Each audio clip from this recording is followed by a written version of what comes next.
गणपतीची स्वारी अन आला धादिस मामाच्या घरी. मालवण चिपळूण सावंतवाडी माझ्या कोकण गावांचो दिमाग भारी.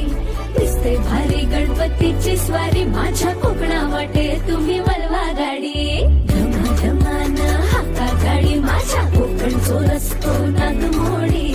पारी नयवा पशी नयवा नाही तर सुसाट आगीन गाडी. मुंबई पुण्याचे रस्ते सोडा माझ्या कोकणा वाटे तुम्ही